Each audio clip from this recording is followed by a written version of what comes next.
নজর রাখবো পরবর্তী সংবাদে। দেশের অর্থনীতির হাল ফেরাতে এবার তৎপর প্রধানমন্ত্রী নরেন্দ্র মোদী, এবং তারই মধ্যে এবার যেটা খবর পাচ্ছি যে অর্থনীতিবিদদের নিয়ে বৃহস্পতিবার একটি বৈঠক করলেন প্রধানমন্ত্রী নরেন্দ্র মোদী। কিন্তু প্রশ্ন হচ্ছে যে হাল ফেরাতে কি পদক্ষেপ নিচ্ছেন এবার নরেন্দ্র মোদী।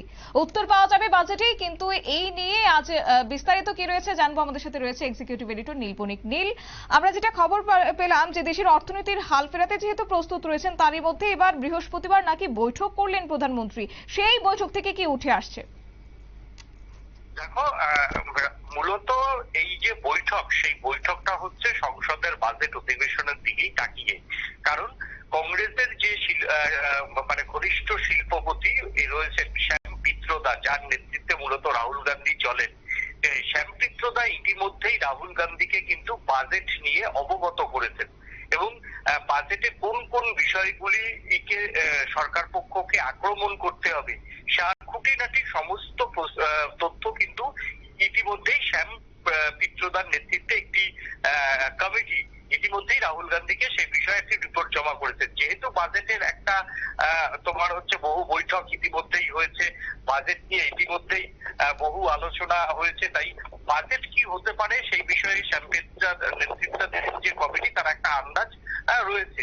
অন্যদিকে এবার এই যে বাজেট নিয়ে কিন্তু ইতিমধ্যেই সুর চড়াতে শুরু করেছেন রাহুল গান্ধী, বিশেষ করে বেকারত্ব এবং কর্মসংস্থান।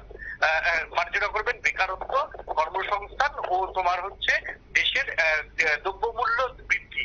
এই তিনটি জিনিস নিয়ে কিন্তু রাহুল গান্ধী ইতিমধ্যেই একটা ঝড় তুলেছেন, যেটা নিয়ে তিনি কিন্তু জনমত কিছুটা হলেও তার পক্ষে ফিরিয়ে আনতে পেরেছেন।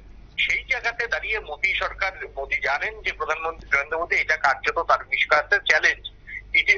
ভারতবর্ষে যাই হোক না কেন, এই তিনটে জিনিসকে যদি ভালো করা যায় তাহলে কিন্তু চতুর্থবারের জন্য কিন্তু বিজেপি একটা ভালো জায়গায় থাকবে। সামনেই 5 রাজ্যের বিধানসভা, এই বিধানসভায় যদি কোনো মুহূর্তে বিজেপির রেজাল্ট খারাপ হয়, তার দায়ও কিন্তু প্রধানমন্ত্রী নরেন্দ্র মোদী নেবে।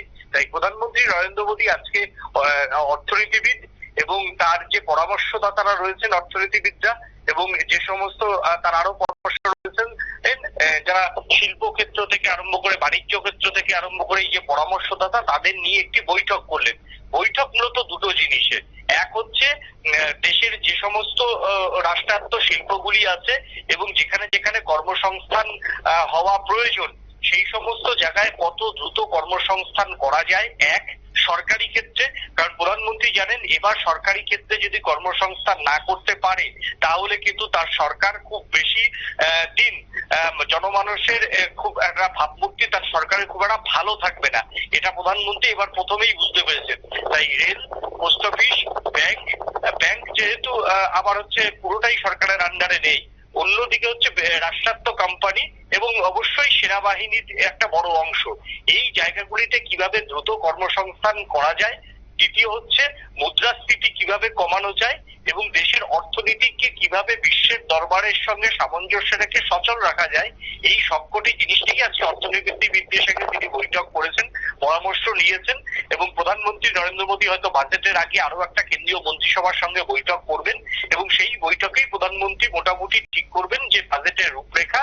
বাজেট তো চলে এসছে, কিছু চেঞ্জেস আসবে কিনা সেটা প্রধানমন্ত্রী শেষ সিদ্ধান্ত নেবেন।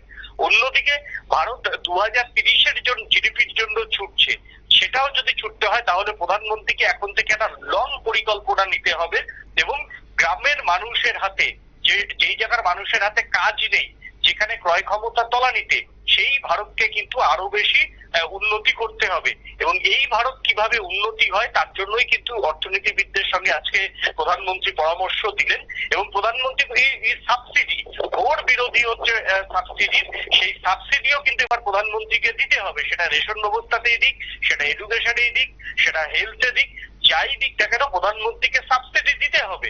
কারণ কোয়ালিশন গভর্নমেন্ট, এই সাবসিডি কিভাবে দেওয়া যায় এবং সাবসিডির অঙ্কে যাতে দেশের জিডিপির আর্থিক ক্ষতি না হয়, সেই সব বিষয়গুলি নিয়েই কিন্তু প্রধানমন্ত্রী আজকে বৈঠক করেছেন। বৈঠকের লক্ষ্যমাত্রা একটাই, যাতে সংসদে রাহুল গান্ধীর এই সাবসিডি ইস্যু, মূল্যবৃদ্ধি এবং মুদ্রাস্ফীতির বৃদ্ধি নিয়ে যাতে আক্রমণ ঠেকানো যায়, তার জন্যই মূলত এই বৈঠক বলে রাজনৈতিক মহলের খবর। ঠিক তাই, ধন্যবাদ নীল।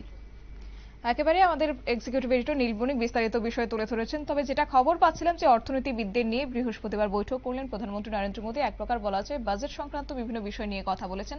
তারই মধ্যে যেহেতু বলা হচ্ছে যে দেশের অর্থনীতি উন্নতিকরণ এবং সেক্ষেত্রে স্বাভাবিকভাবে কর্মসংস্থান বৃদ্ধিও এক প্রকার প্রশ্ন রয়েছে এবং প্রত্যাশা রয়েছে দেশবাসী। তবে এখন দেখার বিষয় যে বাজেটে কি বেরিয়ে আসে এবং কর্মসংস্থান নিয়ে কতটা জোর দেয় সেটা কিন্তু লক্ষণীয় বিষয়। নিয়ে নিচ্ছে ছোট একটি বিজ্ঞাপন বিরতির সঙ্গে থাকুন।